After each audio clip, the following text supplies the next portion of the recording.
So, recently I posted a short where I landed a few decent parries, and the person in the comments, shout out to Spencer Barrett, noticed that Ivy seemed to get parried sooner than you would expect.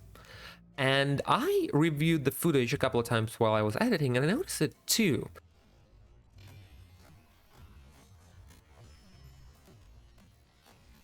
And the question that we both got is it possible, like, but Spencer Barrett, they raised the question, is it possible to dash jump into, like, to dash into a parry? And the answer is technically no, but also kind of yes. So let's explore it. So first of all, what are we even talking about? Like, and why would you want that? There are two situations. First is people pivoting away. I have melee charge right now purchased for this. People, they start the punch and they just turn around, so you miss the parry and then they punch you to death, right? And the second one is if you're not sure whether they will reach or not, like you're backing off and they're running and they're starting the punch, and especially if you don't know whether they have melee charge or not, which gives have a melee distance. For example, I'm pretty sure from this distance I won't reach, right? But if I am just a bit closer here, I should be able to reach, right? Yes, but it is hard to judge in the heat of the moment. So what if we could move the parry hitbox closer to the enemy, so it's harder to both pivot and it is easier to judge the distance. So first let's talk about dashes. You have the regular dash, we arrive here, and then you have instant air dash. So you do it like this. It is more or less the same, right? And if we compare the slide distance afterwards, we end up like here with the regular one and with the instant air one, more or less the same. So you can do the regular one. The initial dash seems to go a bit further, or you can do the instant air dash. Like, it's not that big of a deal which one you go for, but the regular one doesn't allow you to act instantly after you dash. Like, let's start shooting and see how soon can I remain shooting after the dash. There's quite a downtime, right? And with instant air dash, it's much faster. I almost like lose no time shooting. I can continue shooting, dashing back and forth. And this applies to parrying. So with a regular dash, this is how quickly I have rebuttal for a low cooldown. This is how quickly I can try to parry after the dash. You hear the sound, right? Once again. This is the earliest it allows it, but with instant air dash, the story is different. You can start it way sooner, like it feels like a bit off the starting point. And you're moving your hitbox, your hurt box in this case, and your parry hurt box, if I don't mess the inputs, further and closer to the enemy. So I tried it with a bot. Let's lure the bot away first. And like there is, sir, I do not need you to go back. Yes. So there is a situation when the bot doesn't reach you, right? He didn't reach. So in case the target is not gonna reach you, or if you think they're gonna pivot, you can try, if I don't mess the inputs, to move your parry into them. It is still hard for me because it's like requires new muscle memory. It is still hard for me to do so while talking, so I'll shut up for a second and try to focus on it. That the best you got?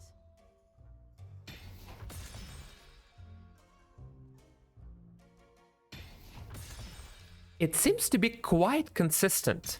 I'm not confident that I will be able to pull it off in the real game, because I know when the push comes to shove, I will like panic and like at best my muscle memory will kick in. I will just do a regular parry instead of the more complex input if it kicks in, the muscle memory, if it kicks in at all.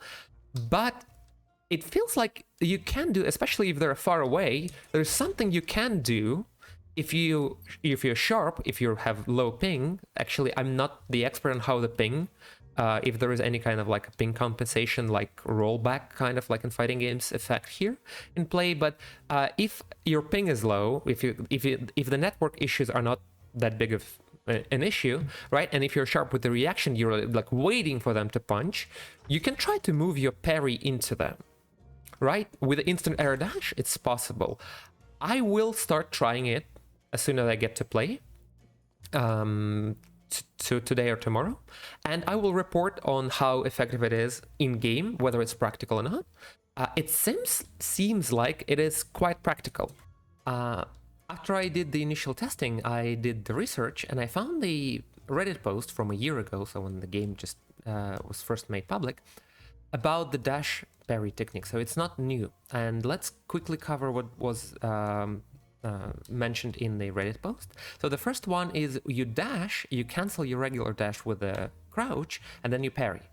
But it kills the momentum. So if we start at the 5 meters, you don't travel anywhere at all. Like, you get a little bit of distance, but it kind of defeats the purpose of what we're talking about here, trying to counter the pivoting. The second one is the air dash that we were talking about, right? So it's the same idea mentioned in the post, and it travels almost 15 meters. The third one is ever elusive, like instant just frame dash.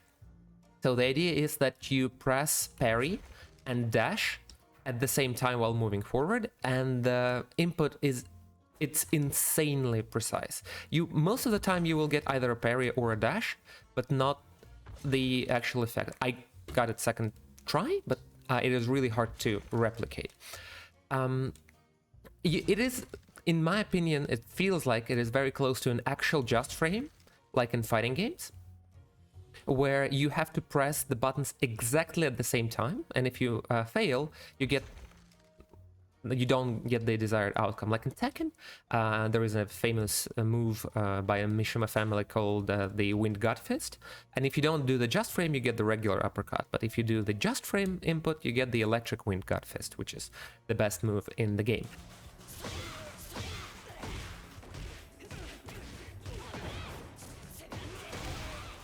So this one is also amazing. It travels even further, and it is like with all the benefits of a regular one, but doing it consistently with a bot, like that is like the punch training dummy, didn't get me any consistency at all.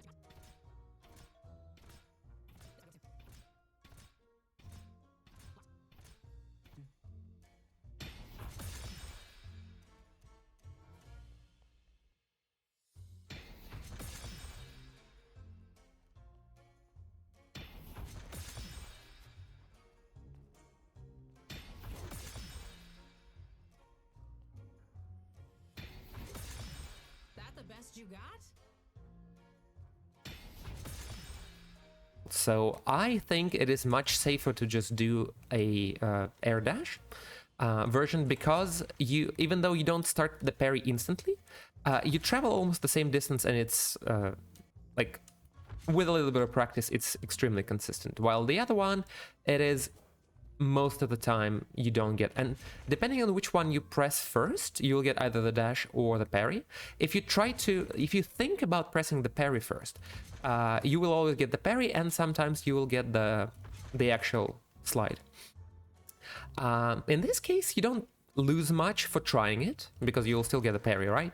But it kind of defeats the purpose of what we were talking about here. So if you don't travel forward like this, then you won't be able to counter the pivot and close the distance, because you stayed in place.